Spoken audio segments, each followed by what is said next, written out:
Dan yang akan kami bahas di sini adalah jenis satelit buatan. Satelit berdasarkan orbitnya itu ada tiga jenis. Yang pertama low Earth orbit, dia jaraknya itu 500 sampai 2000 km dari permukaan bumi. Biasanya digunakan untuk komunikasi jarak pendek dan juga layanan internet satelit berkecepatan tinggi.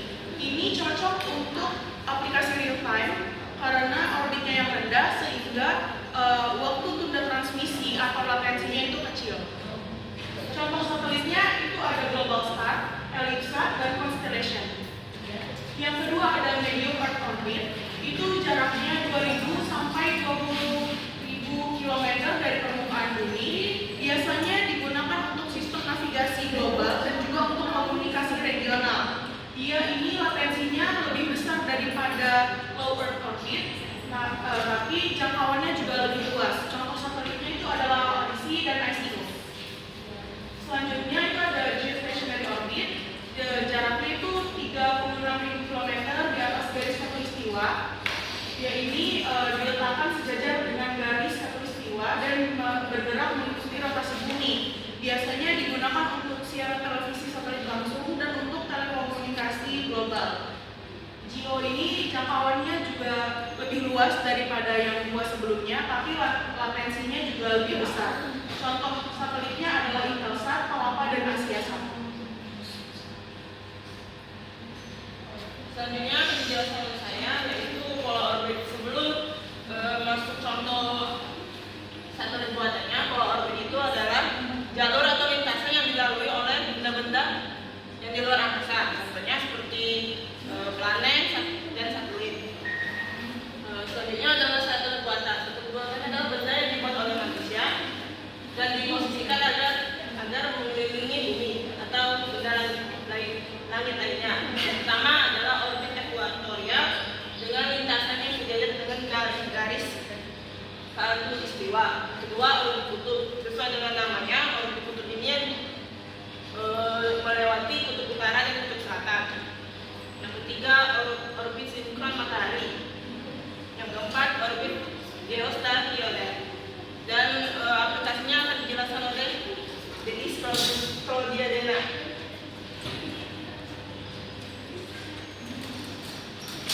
Aplikasinya dalam pengiraan jauh, yang pertama adalah orbit ekuatorial. Orbit ini cocok untuk satelit komunikasi, satelit cuaca, dan satelit pengamat bumi. Karena orbit ekuatorial berada di wilayah ekuator yang secara efektif bisa merekam cuaca dan iklim. Yang kedua ada orbit kutub. Orbit kutub cocok untuk pengamatan bumi, cuaca dan iklim, dan juga penginderaan jauh. Yang ketiga ada orbit sinkron matahari. Untuk penginderaan jauh, penelitian ilmiah, intelijen dan pencahayaan, pengamatan lautan dan atmosfer. Yang keempat ada orbit geostasioner untuk penyiaran radio, satelit komunikasi, dan satelit cuaca. Yang terakhir ada orbit elips untuk pengamatan komunikasi lintang tinggi. Baik, tentunya macam-macam tersebut memiliki kelebihan dan kekurangan. Jadi saya akan menjelaskan kelebihan dari pengaplikasian. Yang pertama adalah orbit ekuatorial. Jadi sinyal komunikasi lebih stabil dan mudah diarahkan. Jadi orbit ekuatorial ini sinyalnya lebih memadai daripada orbit yang lainnya karena sinyalnya itu lebih detail dan mudah diarahkan tadi. Yang berikutnya ada area di sepanjang ekuator terliput secara terus-menerus, sangat efektif untuk negara yang dilewati garis khatulistiwa. Yang berikutnya ada orbit kutub. Kelebihannya itu cakupan pengamatan mendekati seluruh permukaan bumi. Jadi orbit kutub ini jaraknya itu dekat dengan bumi sehingga pengamatan itu detail mendekati permukaan bumi. Berikutnya ada cocok untuk penginderaan jauh, pemetaan dan pemantauan lingkungan global secara rutin. Berikutnya ada orbit sinkron matahari. Kelebihannya itu data citra selalu diambil pada waktu lokal yang sama, memudahkan perbandingan perubahan permukaan bumi dari waktu ke waktu. Berikutnya ada menghasilkan resolusi gambar yang konsisten untuk pemantauan lingkungan cuaca. Jadi resolusi gambar pada orbit bisa dibilang tidak kacau karena dia memiliki resolusi yang konsisten. Berikutnya ada orbit geostasioner. Kelebihannya cocok untuk cakupan wilayah yang luas. Satu satelit bisa menjangkau sepertiga permukaan bumi. Jadi berbeda dengan yang orbit yang tadi. Kalau orbit tadi itu dekat jaraknya dengan bumi, kalau ini jauh jaraknya. Jadi dia bisa memandai seluruh hampir sepertiga permukaan bumi. Berikutnya ada antena di bumi, dapat mengarah dan tetap berhubungan tanpa perlu diubah arah. Terakhir ada orbit elips atau orbit sangat elips. Orbit elips kelebihannya itu menjangkau area yang lebih luas pada ketinggian rendah dan waktu tampak lebih lama di suatu lokasi khusus. Contohnya ini bisa menjangkau area dataran tinggi dan dataran rendah. Berikutnya ada efektif untuk negara-negara kutub, misalnya aplikasi satelit Rusia, Monia, dan komunikasi wilayah terpencil. Berikutnya akan dijelaskan oleh saudara Ganda. Baik, tadi sudah ada kelebihannya, sekarang ada di kekurangan pengaplikasiannya. Yang pertama itu ada orbit ekuatorial. Itu kekurangannya itu tidak dapat mengamati daerah kutub secara efektif karena lintasan satelit hanya melingkari daerah ekuator. Selanjutnya itu ada kurang cocok untuk memantau global atau penginderaan jauh yang membutuhkan cakupan pole to pole. Selanjutnya itu ada orbit kutub.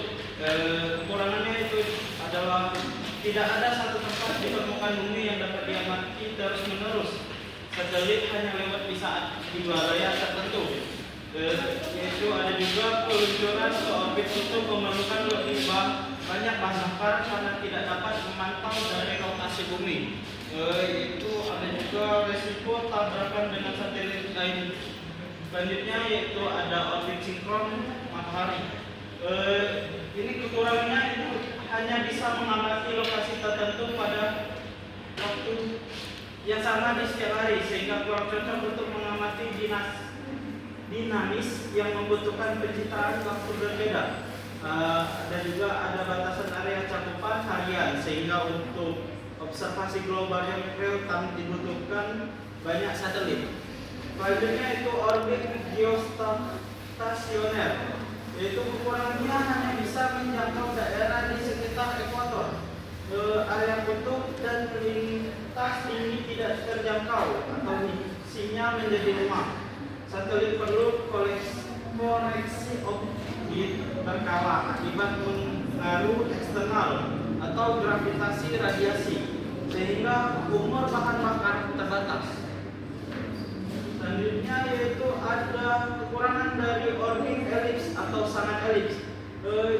Jarak satelit ke bumi berubah-ubah sehingga kualitas sinyal dan cakupan tidak konsisten, hanya dapat digunakan untuk layanan di area tertentu. Pada saat satelit berada di dekat trigger, waktu akses terbatas setiap hari, umumnya hanya beberapa jam. Diperlukan perangkat dan perhitungan khusus untuk melacak posisi satelit yang berubah cepat. Baik, kita sampai pada kesimpulan. Jadi kesimpulannya, satelit buatan memiliki berbagai jenis orbit seperti orbit ekuatorial, kutub, sinkron matahari, geostasioner, dan elips yang masing-masing memiliki kelebihan dan kekurangan. Pemilihan jenis orbit sangat bergantung pada tujuan penggunaannya, misalnya untuk komunikasi, pengamatan bumi, cuaca, atau penelitian ilmiah. Dengan memahami karakteristik tiap orbit, satelit dapat dimanfaatkan secara optimal sesuai kebutuhan manusia. Kembalikan kepada moderator.